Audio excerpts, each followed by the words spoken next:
Hello, online pipe community. Ethan, Parsimonious Piper here. And today, yes, we have more morsels for mental manducation. We will be continuing with our look at C.S. Lewis' Mere Christianity. But first, in a 3-star Pipe by Lee billiard, very nice grain on this one. Really pretty contrast stain too. I have got another bowl of Emerson Southern Forged Port Marnock Reserve. And we will be talking more about that tomorrow.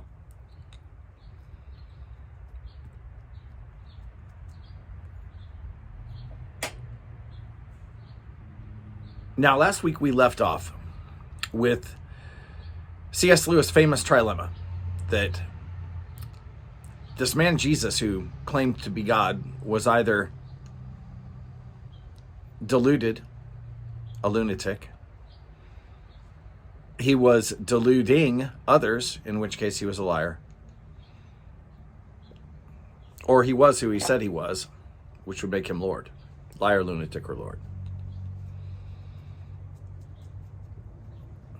If you were brought up the fact that there is another option, and the other option is that in fact the entire thing was made up, or that the sub portion of it, in that the scriptures were not made up, but that the part of him claiming to be God was made up. Those are fair objections, and I'll deal with them at the end of the book. For now, I'd like to continue pushing through and keep our momentum going. So we left off with the trilemma. Lewis points out that Jesus' behavior did not lend itself to people thinking that he was crazy. He did not have typical psychotic behaviors. And people don't normally think of him as just having been a liar. They call him a good teacher, a great teacher, in fact, because they want to avoid calling him Lord. Well, from this point on, Mere Christianity takes the path of assuming that Jesus was who he claimed to be, and discusses what are the consequences of that, and what is it that, as a result, that Christians believe. The first question that would come up would be, then why? Why exactly did he come to be a human on earth, and what purpose did his life serve? The most common, probably, theory or explanation for this that's commonly known within both Christian and non-Christian circles is this idea that because we have turned against him, God wants to punish us, and that Jesus came to take that punishment for us.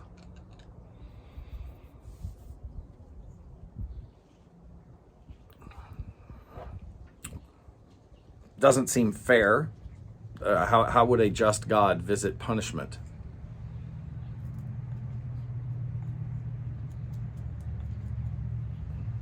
Well, Lewis points out that this is just one explanation, and that not all branches of Christianity explain it that way. But most importantly, this theory about why isn't what Christians actually believe at its core. It's not the thing, it's a description of the thing. What it is that Christians believe is that through Jesus' death, this problem that we have with a moral creator God is solved. And that's at core, that's the claim of Christianity, is that this God came to us in human form, and that somehow his execution, his death, closed that gap. Now, how or why? Christians differ on that.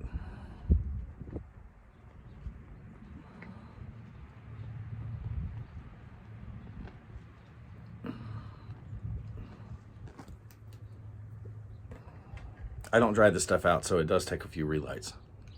It's not wet, but at least in this breeze, it's not completely staying lit. But Christians differ on the explanation around that central belief. But what Christians believe at its core is that Jesus' death on the cross did, in fact, somehow close that gap.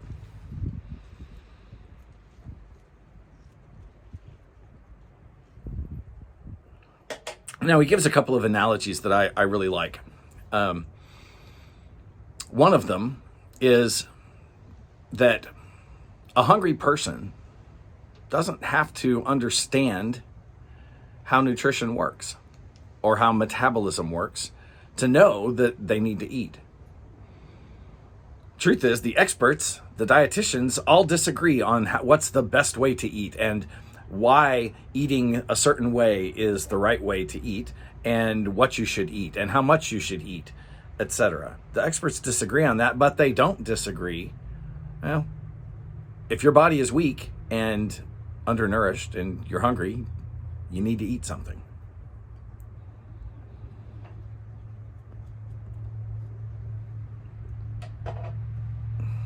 Similarly, physicists give us explanations of the universe that don't actually describe exactly what it is that they believe. They make it easier for us to get our heads around concepts, particularly, when we're talking about subatomic physics.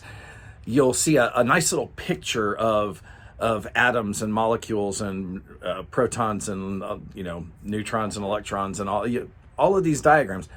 But physicists don't really believe that that's exactly what reality is. Their reality is better described by mathematical equations than by pretty pictures. But the pretty picture is something that more people can understand. And in that same way, explanations about why Jesus died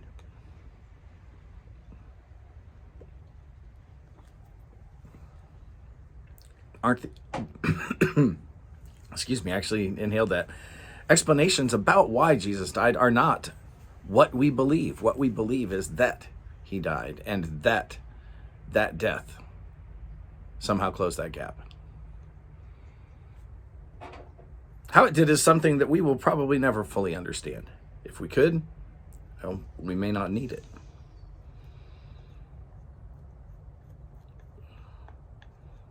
Now go back to that theory, the most common explanation, this punishment explanation. Replace punishment with debt. Now, if we look at how we view debt, it's not terribly uncommon for someone to help someone else out with a debt.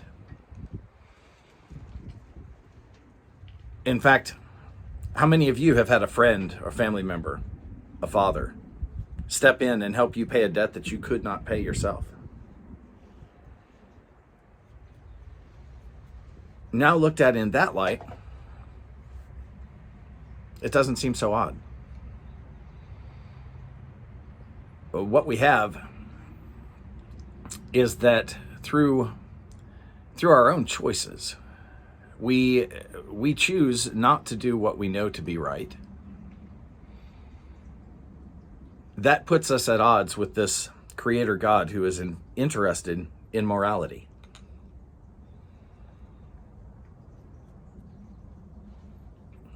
To close that gap, he himself comes, lives as one of us, but in a way that does not transgress any of those moral laws. And yet he still pays a heavy price for it. In fact, in the account of the Gospel of John, one of the last things that Jesus says on the cross is most often translated as "it is finished." But the Greek word there, and I'll make sure I say it correctly, is tetelestai. Now that word really means it is consummated, or it is done, and it was used at the time, at least, to close business transactions and to indicate that a debt had been paid. Changes your view then of why it is that he came. He came to pay a debt that we could not pay. And just as an adult will hold the hand of a child and guide that hand in learning to write letters, another great analogy that Lewis uses. In much the same way, we need to put down our rebellion against this moral God and to turn away from as you remember, we talked about the real sin in the garden wasn't just disobedience, it was putting self first. It was putting self above God in terms of, I know best what I should do. Well, we have to turn away from that, and in his life, through his life and his death, Jesus showed us how to do that. More, he made it possible for us to do it because he comes alongside and helps us. He holds our hand and teaches us the letters, so to speak.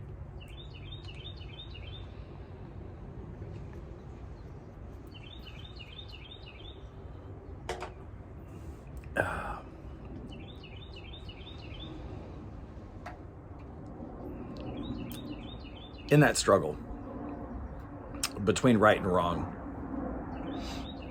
we talked about the dualism notion. We choose wrongly. Not always, of course, but we do, and we know we do.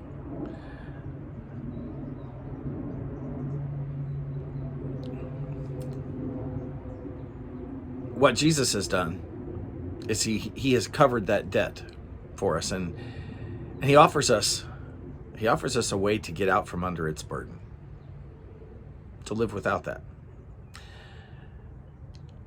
Now, I'm going to close with the same sentiment that Lewis did. What I've presented is simply one view of how and why. It's a way to see, to understand why this God would come to earth and do what Christians believe he did. It's not, however, the same thing as the thing itself. It's just an explanation of it.